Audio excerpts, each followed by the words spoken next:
I will now ask Honourable Powell to ask her supplementary question. Thank you, Speaker. Mr. President, the Pact for the Future aims to accelerate progress towards achieving the Sustainable Development Goals by 2030.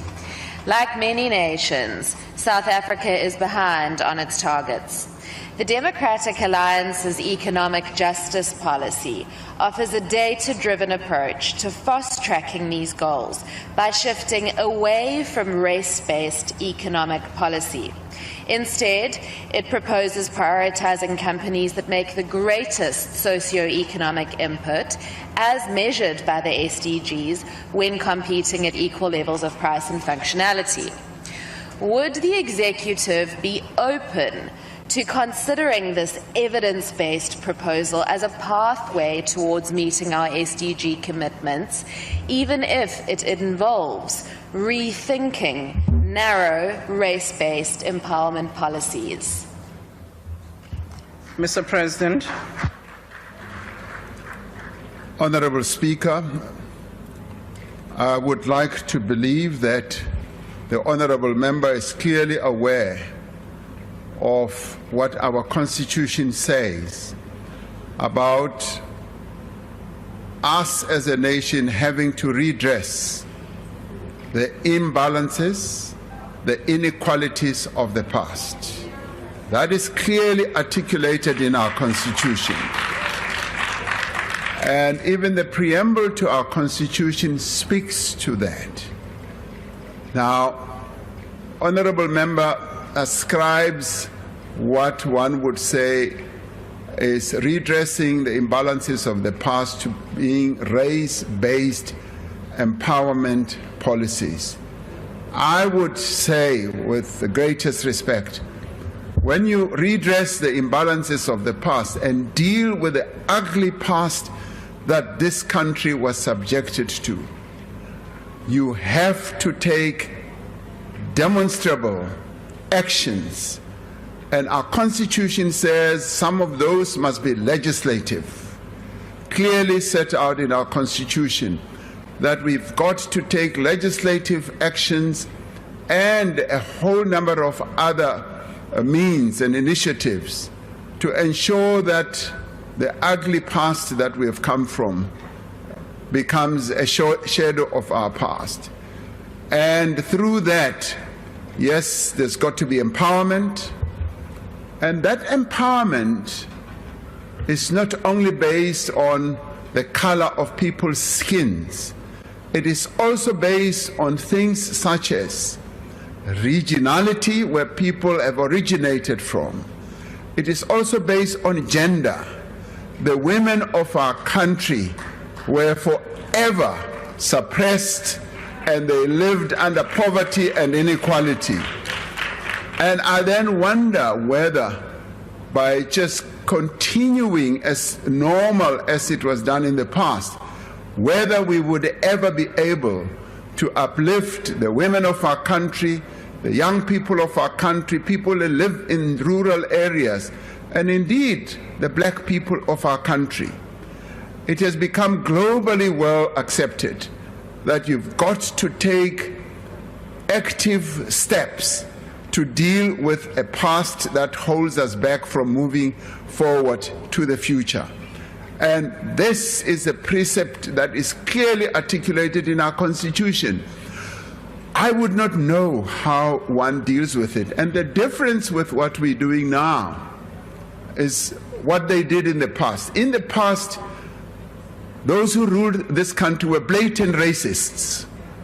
They were unashamed, they were unapologetic, they just, on a race basis, just suppressed the majority and advanced the interests of a minority. In this country, we are advancing the interests of all. And I think it is disingenuous. It really is disingenuous to then say, as we advance the interests of all our people, from a regional point of view, gender point of view, youth point of view, and yes, national group point of view, that in itself works against the development and the attainment of our sustainable development goals. I can say without any equivocation, we will not depart from the path that we have embarked upon for empowerment and transformation. That is something that I will put up here clearly because it is in our Constitution. Thank you, Honorable Speaker. Thank you, Mr. President. We now move to the third question. Question number 9, which has been asked by Honorable G. Breitenbach. The question is about what steps the President intends taking to ensure that members of his cabinet act in accordance with the government's commitment to build a capable and ethical state in the light of the allegations against the Minister of Justice and Constitutional Development. Honorable the President.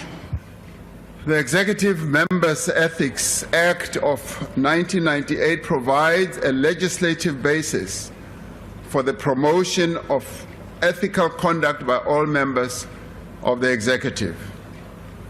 The law makes provision for a code of ethics that prescribes standards and rules in support of open, democratic, and accountable government.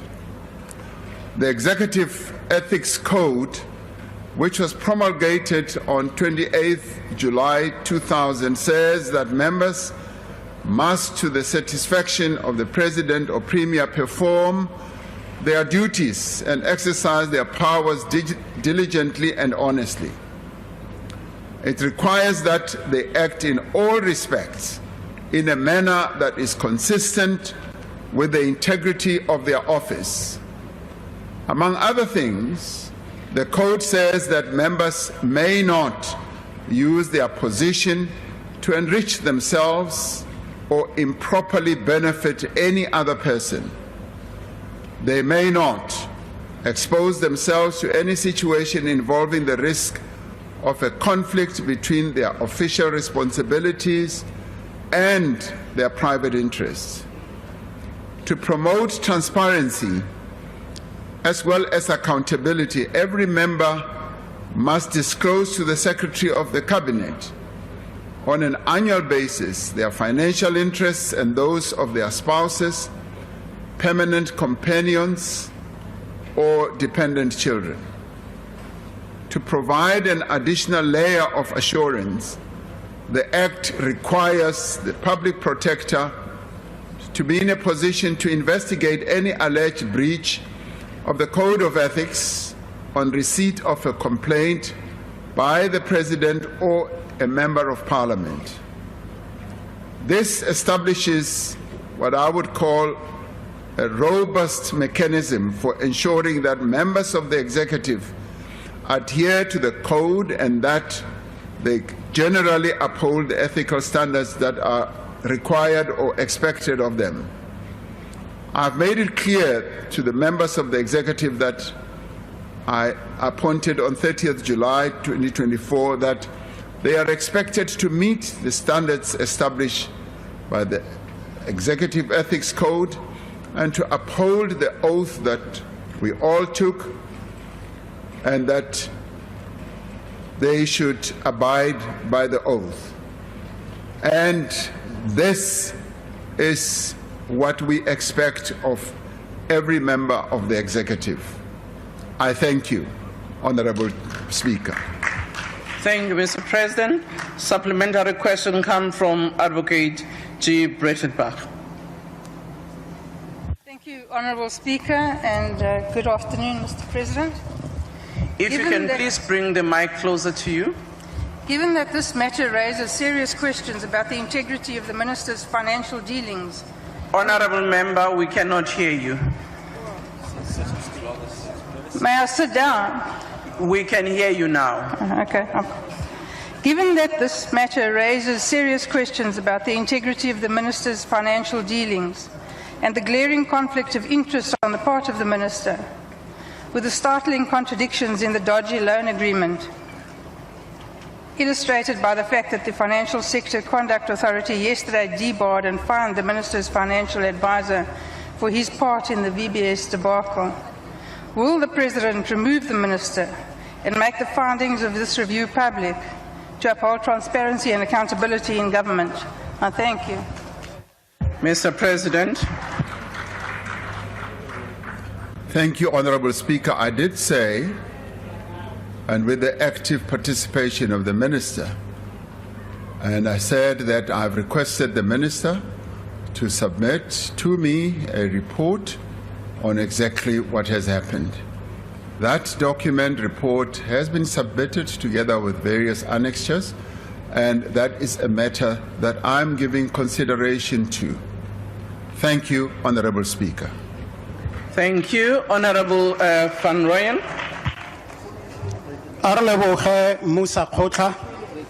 Mr. President, as MK Party, we take it as a common cause that in order for you to objectively handle the matter concerning Minister Semilani, you will effectively require that law enforcement agencies should act in consistent and impartial manner in their interpretation and application of the law. But we all know reality dictates otherwise. For example, the NPA itself, as our prosecuting authority, is not without its own blemishes. The Center for Development Enterprise just recently on its report on the 1st of this month lamented what they characterize as dismal record when it comes to initiating prosecutions and securing convictions. The center says there are rogue elements and obstructiveness in NPA. They even recommend that... Honourable Member, if you can summarize, your time is up. The straightforward question, Mr. President, is that can the President take this House into confidence on how your government of the DA-led coalition will ensure that the state apparatus are not used for spurious reasons? I thank you. Thank you, Honourable President.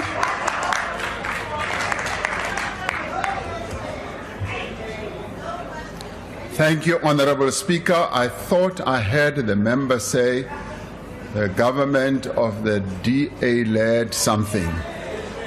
Now, what we have is a government of national unity in which...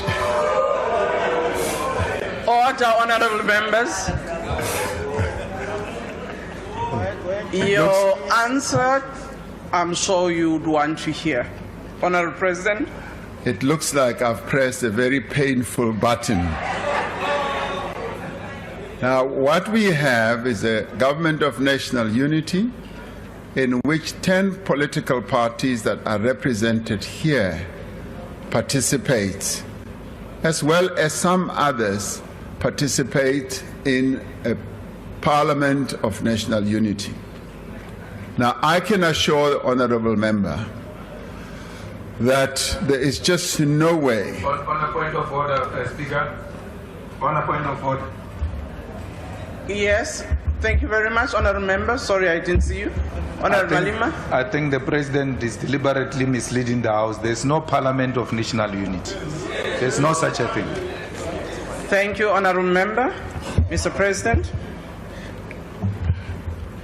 Thank you, Honourable Speaker.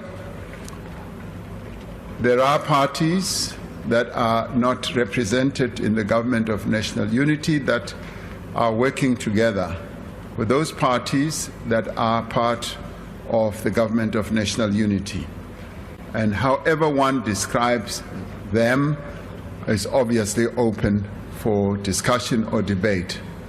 What I wanted to assure the honourable member on is that there is just no intention, no action whatsoever that will be taken in the executive that I lead to utilize state institutions against members or anyone. Those institutions are institutions that we hold in high regard, the highest regard, and they've been granted the independence by our Constitution, and we let them do their work without any fear, favor, or any prejudice. I had occasion to meet with a number of these institutions, together with a number of members of the executive, to deal primarily with their logistical issues, their organizational matters. But I took time to thank them for the work they do, but also gave them the full assurance that we respect their independence and we want to urge them and strengthen them in their resolve to be independent, to act without any favor and without any prejudice. That I repeated ad nauseum to them, and it is out of adhering to the precepts of our Constitution that we need to do that. And we will, Honourable Member, continue to do precisely that, and not seek to use any of the arms of the state to take actions against any citizen in South Africa. And those institutions must act independently on their own to do their work, whether it's investigative, whether it's prosecutorial, and whether they have to do anything that will advance the interests of the people of South Africa. Thank you, Honourable Chairperson. Thank you, Honourable President. Honourable NZ Buthelezi. Thank you, Honourable Speaker. Honourable President, since the conclusion of the Commission of Inquiry into state capture, there has been little to deter the ongoing association between corruption and public office. A key reason for this is sadly the failure to prosecute many of those implicated. As the first citizen of the country, it is crucial that you set a strong precedent by unequivocally condemning unethical leadership, as it robs our people of the opportunity to live in a corruption-free South Africa. Can the Honourable President, as head of the Cabinet and State, reassure the nation by explaining how he has addressed this issue in a way that will prevent similar incidents in the future? I thank you, Honourable Speaker. Honourable President. Honourable Speaker, I have said repeatedly that one of the objectives that we have embarked upon to deal firmly with the period that we went through of state capture is to ensure that the institutions are strengthened once again. Many of our institutions had become weak, and they had been weakened deliberately. And we have sought and continue to do so to strengthen them by ensuring that they have the independence, reassuring them for that matter, and that they should act in accordance with the law, and they should act without favor or prejudice, as I was saying earlier. Those who have been referred to in various reports, especially the report on state capture, will in the end have to be dealt with by the various institutions whose job and whose function is to either investigate these matters or to act upon them. The day the President gets involved in identifying certain people to be investigated, to be prosecuted, and to be judged, as I've often said, even in the previous Parliament, that is the day we have to run for the hills. The function of the President is, amongst other things, to strengthen those institutions so that they do their work independently. And this, honourable members, I will continue repeating, notwithstanding various suspicions that may fly around, suspicions that may even suggest that the President did this, the Deputy President also did this, and both of us, as we sit at the head of the executive, will never be involved in such activities. We will allow the institutions of our nation to do their work, and to give the assurance once again, whatever name has been mentioned in the State Capture Commission report will be dealt with, will be looked at by those institutions whose job is to do precisely that. And by strengthening those institutions and by establishing others that can strengthen our democracy, I do believe that it puts South Africa on a much stronger and firmer footing where the rule of law, our democracy, becomes stronger and not susceptible to the whims of any individual who may want to take action against certain people that he may like or may not like.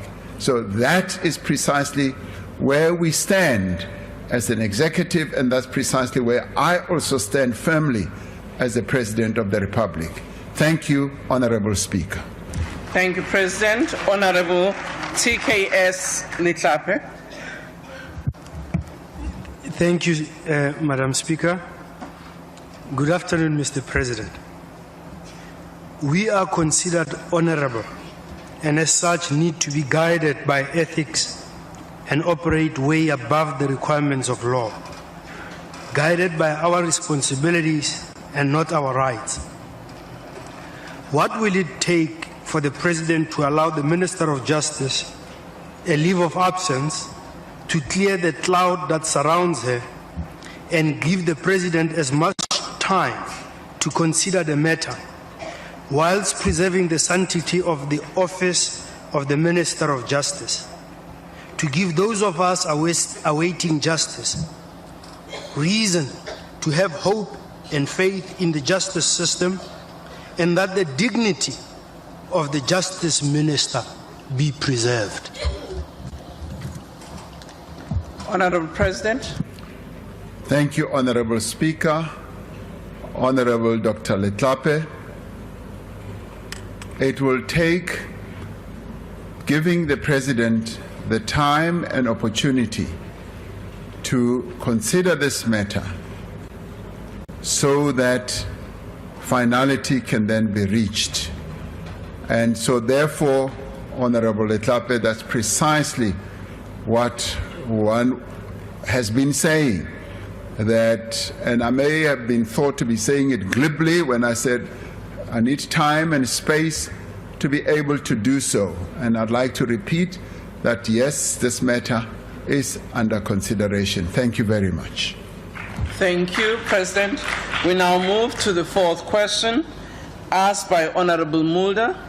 The question is, considering the positive outcomes of the first 100 days of the Government of National Unity, is it the President's intention to extend the principle of GNU to all spheres of government? Honorable President.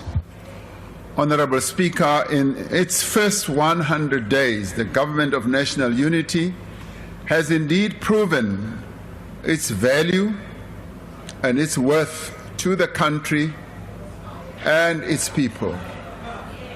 The GNU, as we've come to call it, has effectively managed what I would call a smooth transition from the 6th to the 7th democratic administration. It has ensured stability and continuity. It has promoted inclusivity. Importantly, it has brought together a broad spectrum of political parties to work together to advance shared principles and also to pursue a common program of action to address the challenges that confront our nation.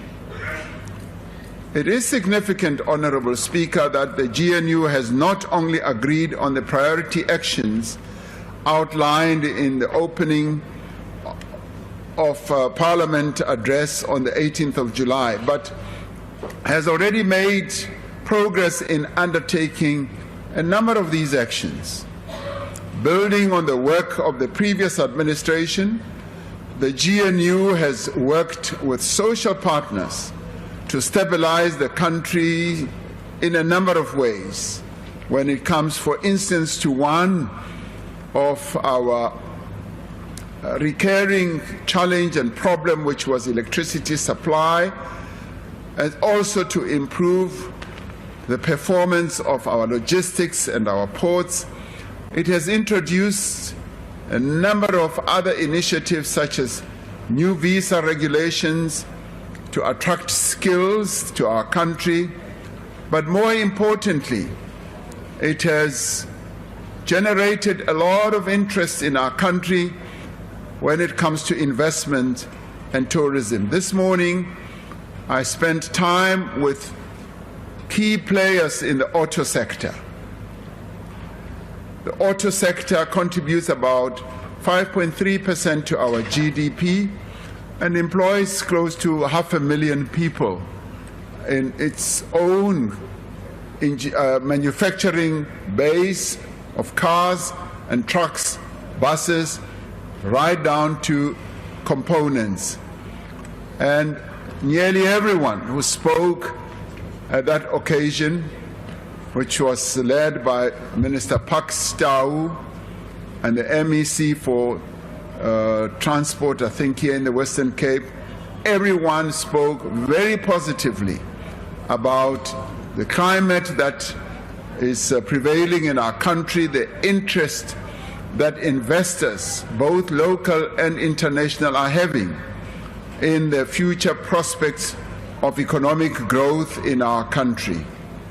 And work is underway across government to improve the prospects of inclusive growth, to create employment and training opportunities for young people, to improve the quality of health and education, and also to tackle crime and corruption and to provide social support to those South Africans most in need.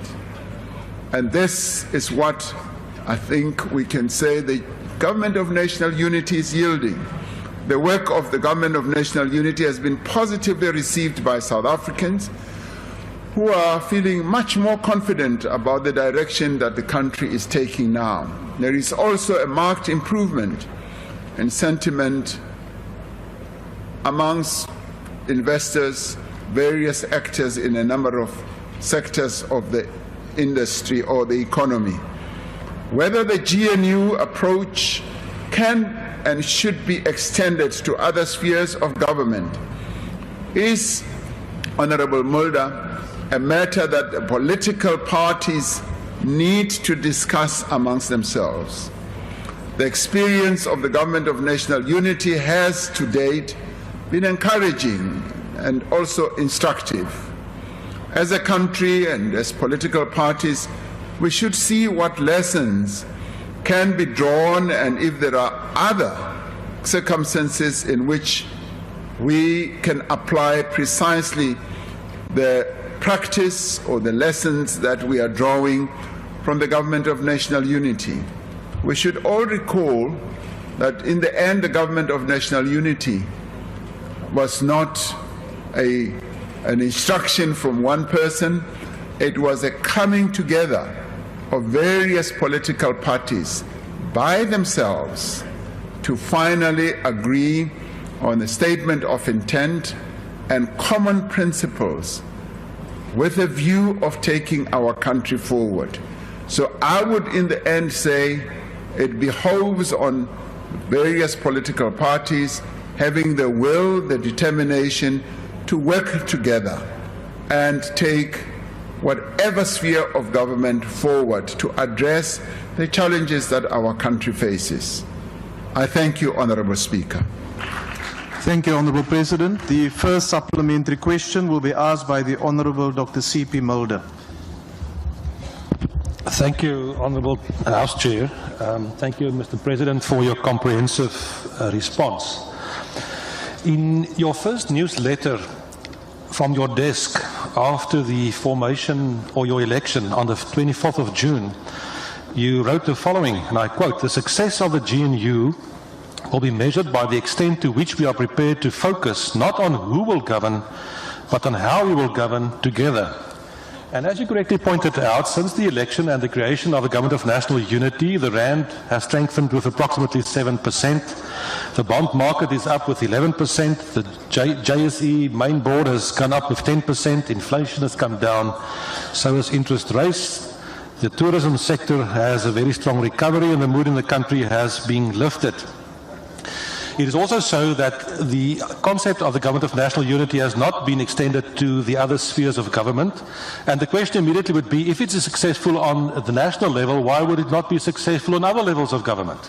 The question I would like to ask is this something that you would like to see be discussed amongst political parties as a first point of departure then in the new clearinghouse that has been created within the Government of National Unity? Thank you, sir. The Honourable President. Yes, thank you, Honourable House Chair. The answer to your question, Honourable Mulder, is yes. The participants from the various 10 parties had a meeting of, if you call it the clearing house, some call it the technical committee, but I see it correctly as a clearing forum where matters amongst the 10 political parties are discussed. They held their first meeting really, after I convened all of them over dinner some weeks ago, and they discussed a variety of issues. So, to put it more in a straightforward manner, I would say yes. It's a matter that should also be discussed in the clearing house or in the clearing forum of the 10 political parties. It's a matter that we can never say we should run away from. The Government of National Unity is working at a national level, and it is, as I was saying in my reply, we should draw lessons for how it is functioning, and in the end be able to say other lessons we can draw from this experience that we are going through now, so as to ensure that we meet the interests of our people, because in the end it is the interests of our people that we should focus on. And all those positive indicators that you are speaking of have really also been generated by the Government of National Unity idea. And wherever I go internationally, including on our own continent, people keep saying, heads of government, ordinary members keep saying, even in the streets of our country, I'm stopped as I take my morning walks, they keep saying, this was a very good development for our country, and we also took the trouble, Honourable Mulder, to explain it to the world when we addressed the United Nations General Assembly. We explained exactly what had happened in South Africa and the direction that the country has taken, and the Secretary General of the United Nations, when we met him, applauded us and said that you are once again a shining example for how a country and its various role players can be brought together to work together. So that is exactly where we are. Thank you, Honourable House Chair. Thank you, Honourable President. The second supplementary question will be asked by the Honourable Direko. Thank you, House Chair. Honourable President, we have noted the positive outcomes of the first 100 days of GNU. So in future, how is the President going to sustain this working relations in terms of our transformation agenda, statement of intent, and the political mandates from different political parties? Thank you. The Honourable President. Thank you, Honourable House Chair. I'd like to say that there's really no magic to this.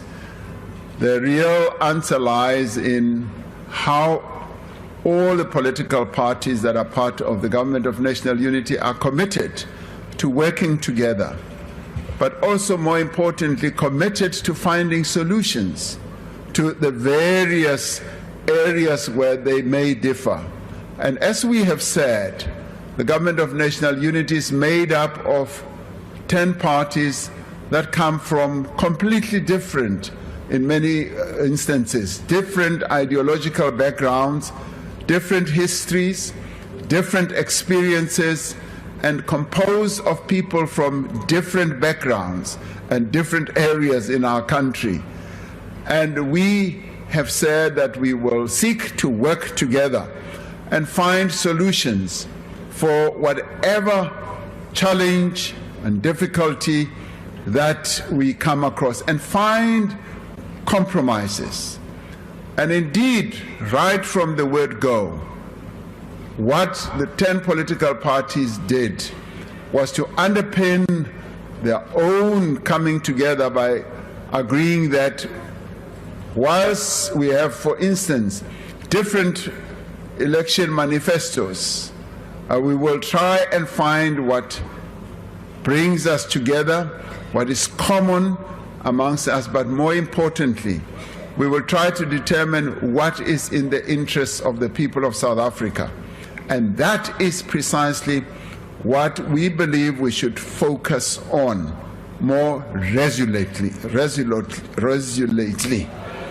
And in doing so, we should then ensure that we handle areas where we differ head on and be able to discuss them and be able to find solutions. Some of us were taught by the great Nelson Mandela that there is no problem without a solution. And if we hold on to that every problem has a solution lying around somewhere, and we seek that solution, we will be able to find it with a view of moving our country forward. Thank you, Honourable House Chair. Thank you, Honourable President. The third supplementary question will be asked by the Honourable Mikalakis. Thank you, Honourable House Chairperson. Mr. President, if you acknowledge that the GNU has made wonderful progress, then the only explanation for siding with everyone but your GNU partners in Tshwane is that you either cannot or will not take a stand against the Premier of Gauteng and lead your own party. Mr. President, which one is it? The Honourable President.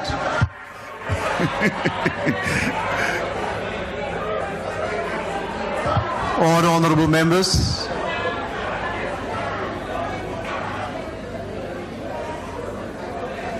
Honourable House Chair, without being flippant, I'm tempted to say, what type of a question is that? But then again, to observe the decorum that I should have here, is that in the end, as I said earlier, the issue of how parties work together really depends on their willingness and determination to embrace one another and find solutions, and to listen to one another. And in listening to one another, they should be able to seek solutions. But also in the end, it also depends on the chemistry amongst the participants themselves. And I think we should also rely on the key area of the principles that those who are participants should adhere to. So I will not specifically refer to any of the areas where parties are seeking to work together, be it in Gauteng, in KZN, in the Western Cape, or wherever. That should be left to the participants, guided by key principles that they should all adhere to. Thank you, Honourable Chair. Thank you, Honourable President. Honourable Members, the last supplementary question will be asked by the Honourable Maimane. Thank you, House Chairperson, and to the President. I think it is undeniable the fact that we're seeing some green shoots that emanate from the Government of National Unity. What I'm fascinated by, though, Mr. President, is the fact that now, as revealed this weekend, the executive is costing the fiscus in salaries over 600 million rand. You add VIP protection, travel, etc. This now starts to head towards the billions. We are now heading towards the midterm budget policy statement, and I'd like to ask the President, given that we are cutting teachers, healthcare workers, frontline services, particularly in education, is the question, could the President at least commit to cutting the executive, more specifically deputy ministers, in order to free up resources for students in South Africa? Thank you. The Honourable President. Thank you, Honourable Chair. Order, honourable members. The issue of the size of the executive is a matter that has arisen on a number of occasions. And when we did finally agree to a government of national unity for the 7th administration, I took the trouble to discuss it with the various leaders of the various political parties. And I did say this is the reality that we now face as we establish the government of national unity, as we seek to engender stability in our country, and said that for a time we will need to bear the cost to ensure that there is stability and we move forward with the government of national unity. I have said in the past that, yes, we do need to reduce our executive, but this time, due to the exigency of the situation that we face, as well as the circumstances that we are subjected to, we had to come to this point, but we will keep an eye on the costs on an ongoing basis, and in 2 weeks or so, the Minister of Finance will be delivering his medium-term policy budget statement, and we will then be able to have some light in terms of how the finances of our country will continue being managed. It's a matter that is top of mind for me, Honourable Maimane. It's not a matter that one is just happy with, because we do need to ensure that every rand is spent advancing the overall interests of our people. But right now, in setting up the government of national unity, we had to get to this point, but we will keep an eye on the expenditure side of our budget. Thank you, Honourable Chairperson. Thank you, Honourable President. Honourable members, question number 11 has been asked by the Honourable W.T. Letsie. The question is about recent organised criminal syndicate violence, which use kidnapping to extort money from victims, and noting that some of those who have been arrested are police officers, as well as a number of illegal foreign nationals. What are the full details of any policy changes regarding policing that he intends to implement? The Honourable President.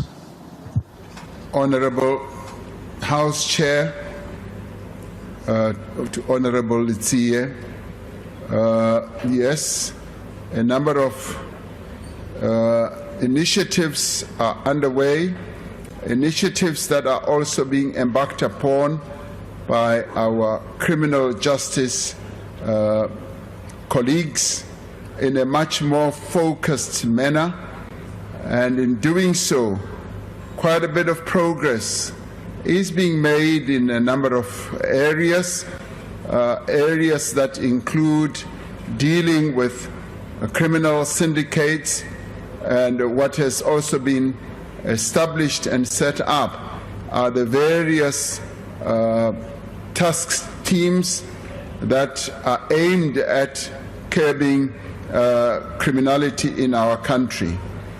And with all that, we are beginning to see greater progress because the South African Police Service has adjusted its operational response to the threats that are posed by organized criminal syndicates, in particular with regard to kidnapping for ransom and extortion through various internal initiatives that they have embarked upon.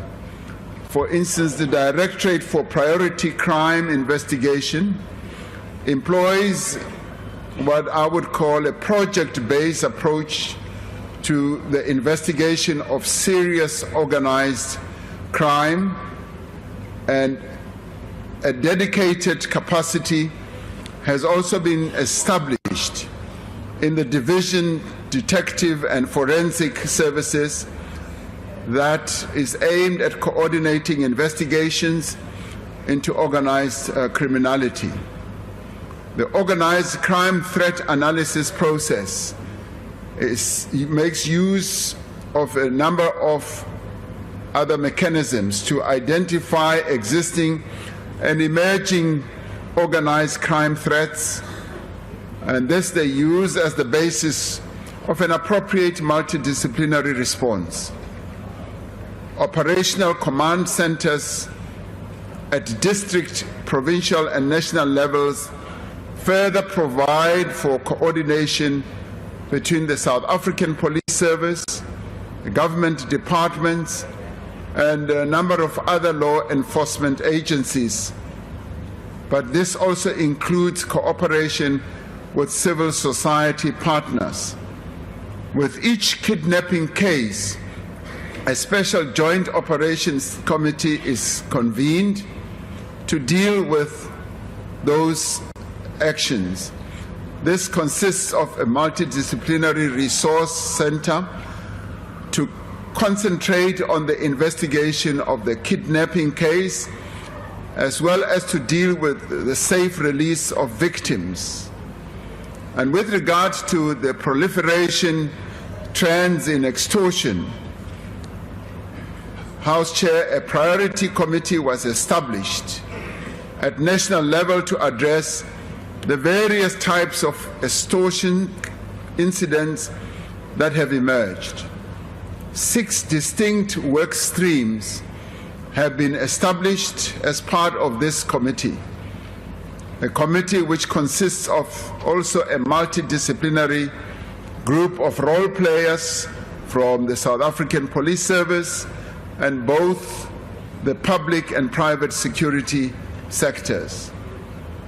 The external role players include the National Prosecuting Authority, the Financial Intelligence Center, Business Leadership South Africa, Business Unity South Africa, and the Consumer Goods Council of South Africa. To identify South African Police Service members who may be involved in criminal activities, the South African Police itself employs specific counterintelligence measures in addition to routine integrity testing measures, such as vetting, the analysis of financial disclosures, as well as lifestyle audits. The South African Police Crime Intelligence capability is an integral part of the police service multidisciplinary approach to addressing organized crime, working in collaboration with various other departments.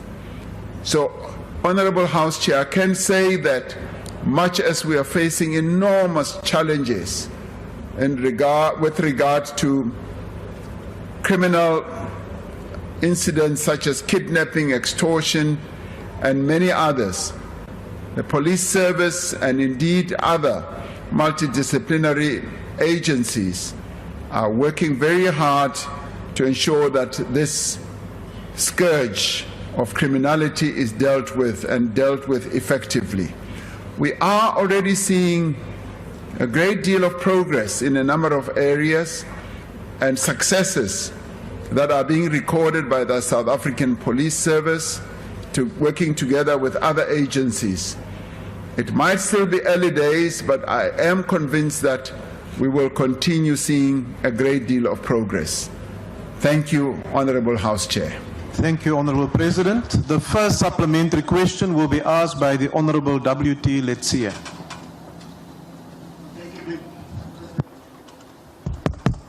Thank you, Mr. President, for your comprehensive answer. These organized crimes are crippling the economy, there's no doubt. And they need all of us to work together. And I'm happy you said there's collaborative work from different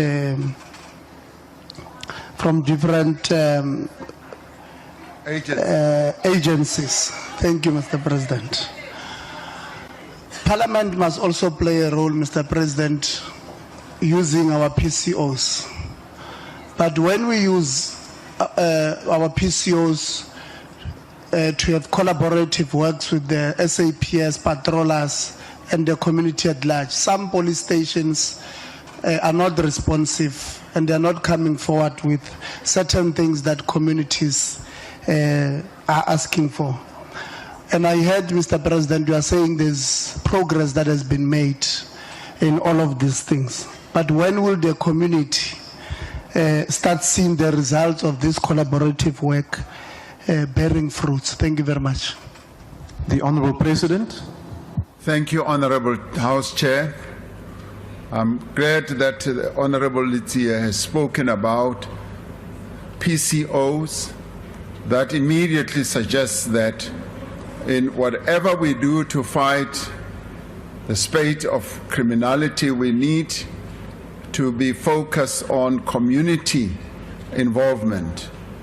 And it is through community involvement, which can also be executed or done through community policing forums, that we will be able to reduce the incidence of criminality. It is quite often that criminals are known in the area where they operate. People who perpetrate various crimes are usually known, and they can easily be pointed out by people who live in the community. And it is for this reason that we've sought to ensure that we mobilize community policing forums, and we also resource them. I know that resourcing them is a huge task, and with our fiscal constraints, we have not really been able to lay out sufficient resources to enable all of them to do their work. But where they function well, we have found that incidents of criminality do reduce quite significantly. And it is so that through our PCOs, we could be able to empower our communities through the various structures that exist in our communities, be they community policing forums, school governing bodies, sports organizations, and church organizations, including Stockfells, wherever they are.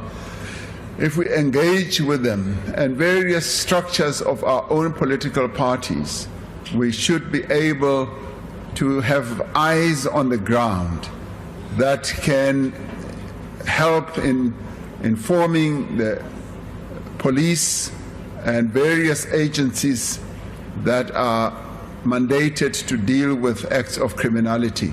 So empowering and mobilizing our PCOs would be something of great help. Thank you, Honorable House Chair. Thank you, Honorable President. Honorable members, the second supplementary question will be asked by the Honorable Zibi. Thank you, Honorable House Chair. Honorable President, the rise of extortion is part of a pattern of intelligence failures. From the financing of terrorism abroad from within our country, fake business forums, a military training camp in Mpumalanga, and now this extortion and kidnapping pandemic. They all point to a serious failure of intelligence as we are always reacting are we going to see an overhaul of the national intelligence infrastructure to protect the people and our economy? Thank you. The Honourable President.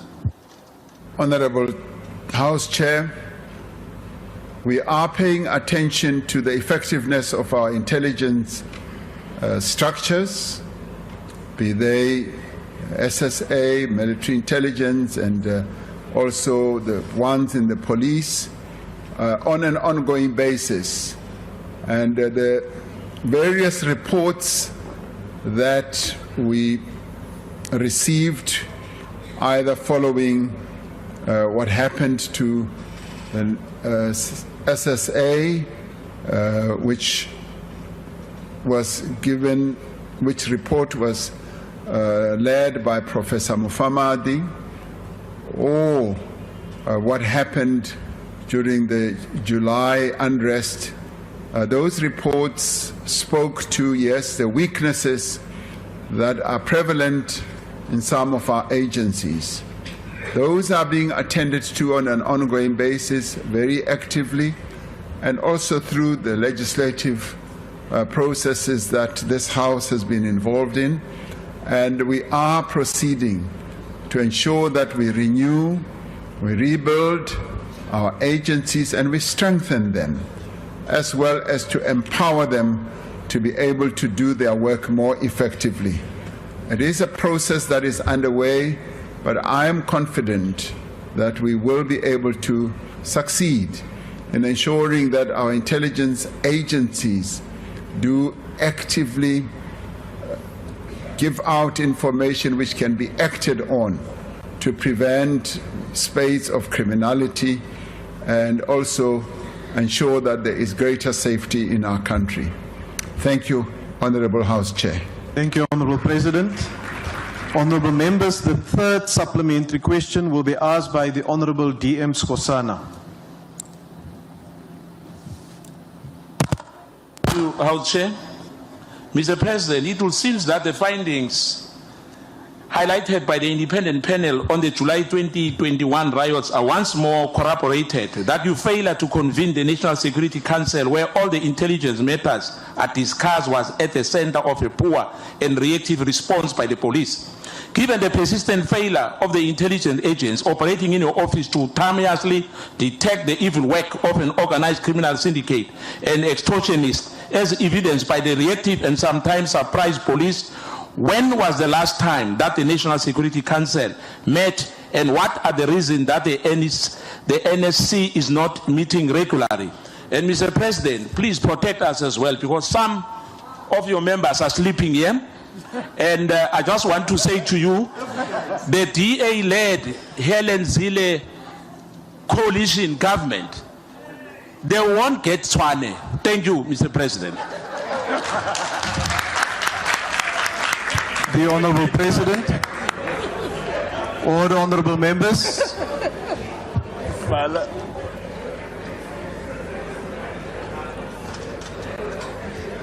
Honourable House Chair, the question was, when did the National Security Council meet? I'm pleased to inform the Honourable Member that it met 2 days ago. Thank you, Honourable House Chair. Thank you, Honourable President. Honourable members, the last supplementary question will be asked by the Honourable Kojani. Thank you very much, House Chairperson.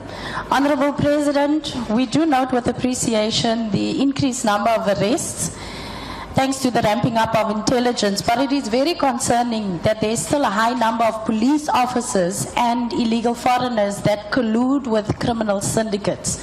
Not only is this bringing shame to the badge of the policeman, but it also demotivates the hard-working and honest men and women in the police force.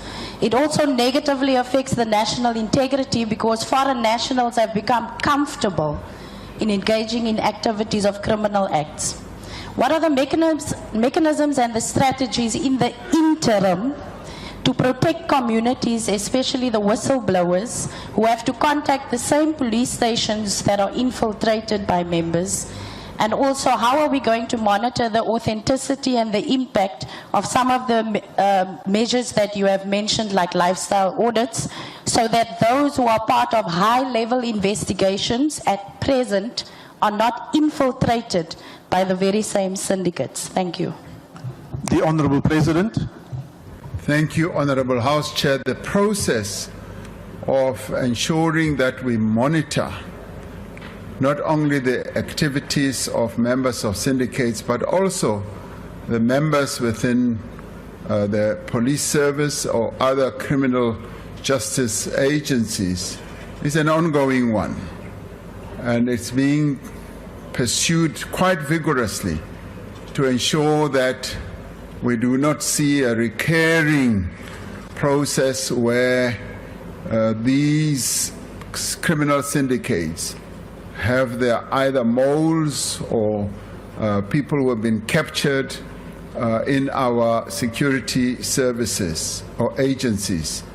It is ongoing, and obviously processes like lifestyle audits are reviewed on an ongoing basis, and there's a close monitoring of those, and we are heightening our own alertness through the various arms of the state.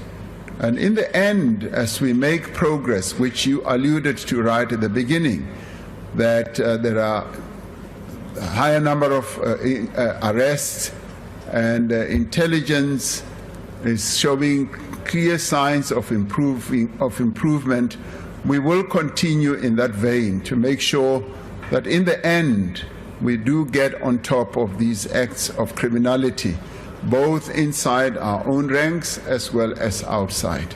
Thank you, Honourable House Chair. Thank you, Honourable President. Honourable members, the last question on today's order paper has been asked by the Leader of the Opposition. The question notes that the President has withdrawn and abandoned his application to the Constitutional Court to review the recommendations of the report of the Section 89 Independent Panel, and whether he intends to deal with the findings and recommendations of the report of the Section 89 Independent Panel in light of his commitment to fight corruption. The Honourable President. On the 13th of December 2022, the National Assembly resolved not to refer the report of Section 89 Independent Panel to an inquiry. In doing so, the National Assembly was exercising its powers as well as responsibilities as outlined in the Constitution and in its own rules. As of today, investigations conducted by a wide range of independent law enforcement agencies have been finalized. The South African Revenue Service, the South African Reserve Bank, the Public Protector, and the Directorate for Priority Crimes Investigations have all concluded investigations into the matter. I could say that none of these bodies have found that there was any wrongdoing on my part. As was my obligation constitutionally and legally, I cooperated with each and every one of these institutions without any form of interference. I answered their questions, provided them with information they required and sought, and where requested, made myself available for interviews. The decision by the Constitutional Court to dismiss my application for direct access to the court to review the independent panel's report was not a determination on the substance of my application. It should be noted that the Constitutional Court will hear arguments in November on whether or not this House, in resolving as it did in December 2022, failed to fulfill its obligations under the Constitution. I myself have full faith and confidence that the court will decide the issue before it in a comprehensive and final manner. The fight against corruption is a priority of this government and will remain so. We will continue to capacitate, as I've said, law enforcement agencies at the center of this fight against corruption. And we will support the independence of institutions who must act without fear or favor. And I'd like to repeat that I will continue to support those agencies. I thank you. Thank you, Honourable President. The first supplementary question will be asked by the Honourable, the Leader of the Opposition. Right. Thank you very much, Honourable House Chair. Mr. President, here is the follow-up question, sir. The MK Party is deeply concerned that, notwithstanding overwhelming evidence, agencies such as SARS, the South African Reserve Bank, the Hawks, the Public Protector, as well as the NPA, the heads of all those agencies are appointed by you, sir. They have cleared you of wrongdoing.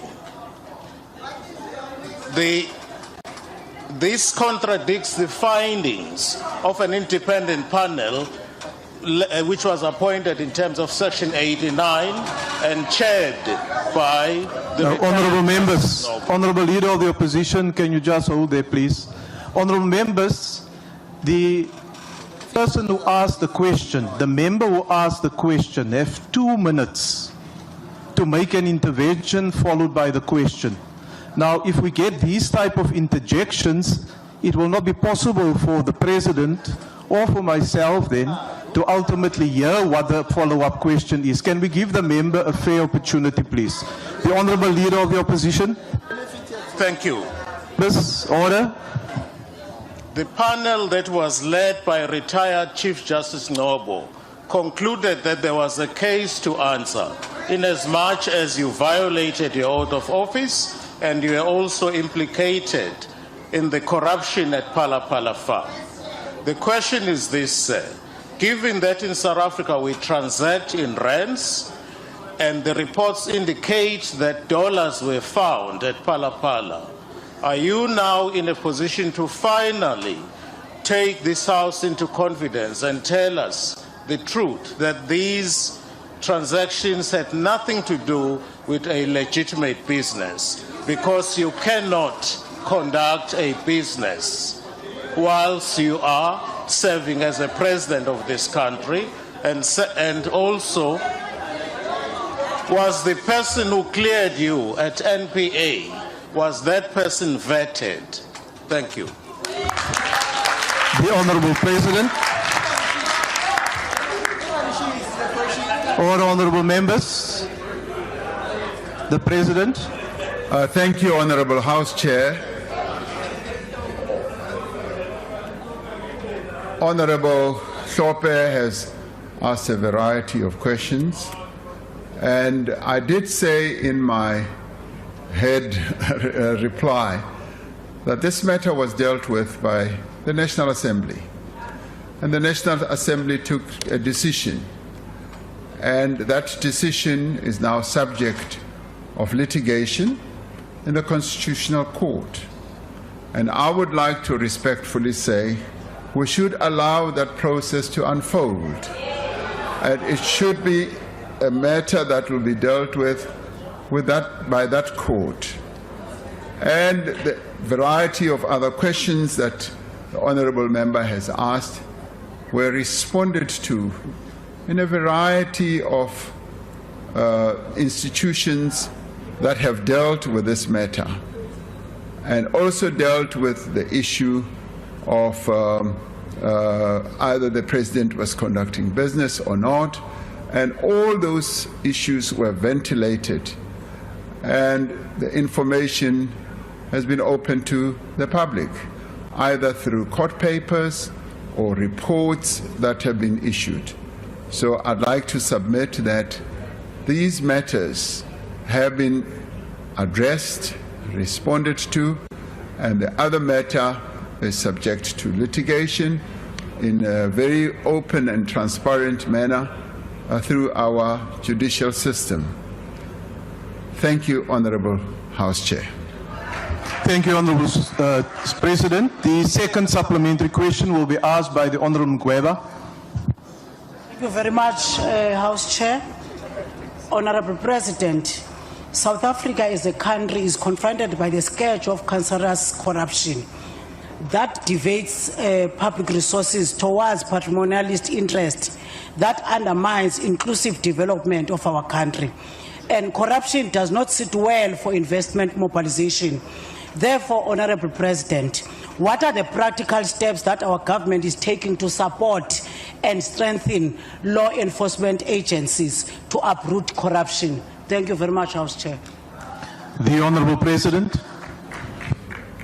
Thank you, Honorable House Chair. Yes, the government is committed not only to support but to strengthen our law enforcement agencies by ensuring that the right people are appointed, by ensuring that they work in accordance with the rule of law, but also that the agencies have the resources that they require.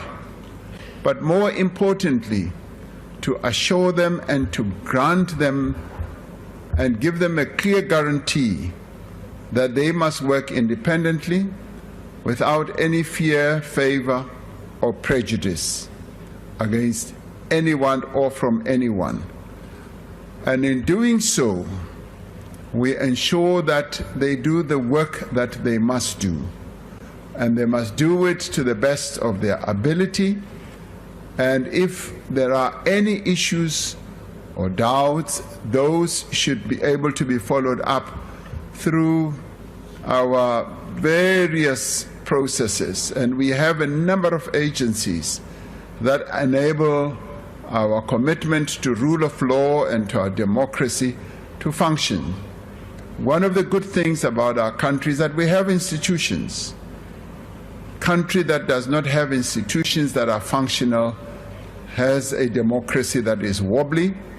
And in our case, the strengthening of our institutions is something that is prominent in my mind and in the determination of the government to ensure that there is rule of law and that there is commitment to doing the right things through the various institutions. Thank you, Honorable Chairperson. Thank you, Honorable President. The third supplementary question will be asked by the Honorable Zungula. Thank you, House Chair. Greetings, Mr. President. Greetings, the honorable members, and greetings to the Progressive Caucus. Mr. President, you are the first citizen of the country. You are the person that should inspire confidence that we have systems of law and order that are independent and justice is blind in our country. Yet, after being implicated in serious breach of the law, the akukho kwachaphaza apha kuwe is that supposed to inspire confidence to South Africans. Are South Africans supposed to believe that everyone is equal before the law when ordinary citizens are arrested for holding undeclared foreign currency, violation of Section 34 of PRECA, amongst others? Yet the Reserve Bank, the NPA, and the SARS sees nothing wrong with Phala Phala. The independent panel report, Mr. President, still stands and has not been set aside by any court of law. And not only is it legally binding, but it should be binding to your conscience as well. Mr. President, the question is, does it not matter to you that a report penned by a reputable former Chief Justice found that there is prima facie evidence that you violated the Constitution, a Constitution that you did not only... Honourable Member, your time is now expired. The Honourable President. Thank you. Thank you, Honourable House Chair, and thank you, Honourable Zungula. It's the first time I ever heard you extend greetings to me. So thank you so much.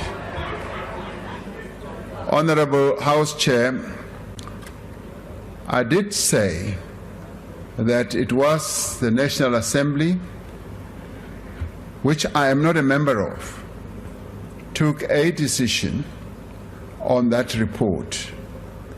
And as we speak now, that report has been challenged, or the decision of the National Assembly has been challenged and is now before the highest court in the land. And I do think that that process should be allowed to unfold, because, as I've often said, we have institutions that are meant to guard our democracy, to ensure that there's rule of law. I do believe that that's precisely what we should do and allow that process to unfold. Thank you, Honorable House Chair. Thank you, Honorable President. Honorable members, the last supplementary question will be asked by the Honorable J.S. Malema. Thank you very much, President. You are aware that we are the ones who have taken this matter on review at the Constitutional Court, because we don't believe that what Parliament did was correct.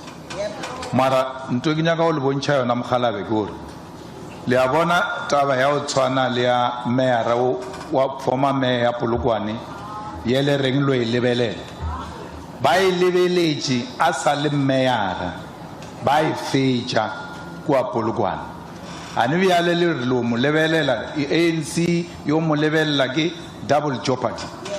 She dealt with that thing when she was a mayor.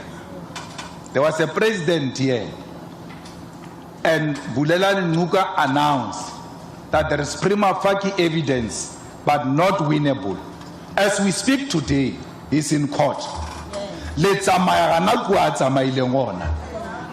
the former mayor of Polokwane, while Saberegi ditaba tše le sale ka ofising, le tšea maikarabelo, le bitše bora ditaba le nne fase ka a go sana selo ka mokana bona ba rile lena selo ba le tlerile while sa bitse ditaba la re tlhalosetša gore na matlakala la boithabišwa Honorable member, a fitlhile jwang ka polaseng ya lena gore na di dola di fitlhile jwang ka polaseng, not because you are answering any case, but because you are taking the nation into confidence. Your time has expired. President Mandela did that. Even on personal matters, President Mandela did that. Thank you, Honorable Member. Your time has expired. Thank you. The Honorable President. Thank you, Honorable House Chair. Karabo Eki Beile, Honorable Sello Malema. Ki ile ka ebe ya hona ka bolela botse kare taba e mo matsohong a lekgotla le legolo la naga e, and ntwe we isitswe ke lena nna ke ne ke kgopela gore le se gona mo we e šomiwe ke bao ba na leng tsebo, bao ba tla shebisang dintho tse ka mokana tsona. Ke yona ntho e ke bolelang ke beya mo tafoleng ke fella gona mowe. Thank you, Honorable House Chair. Thank you, Honorable President. I wish to thank the Honorable President for his presence to reply to the questions that was asked. And honorable members, that concludes the questions to the President. Thank you. Can I go home now? Mr. President, that's entirely up to you. If you found this video informative, please like, subscribe, and hit the notification bell for more content like this. And as always, let us know your thoughts in the comments below. Until next time, stay informed and stay engaged.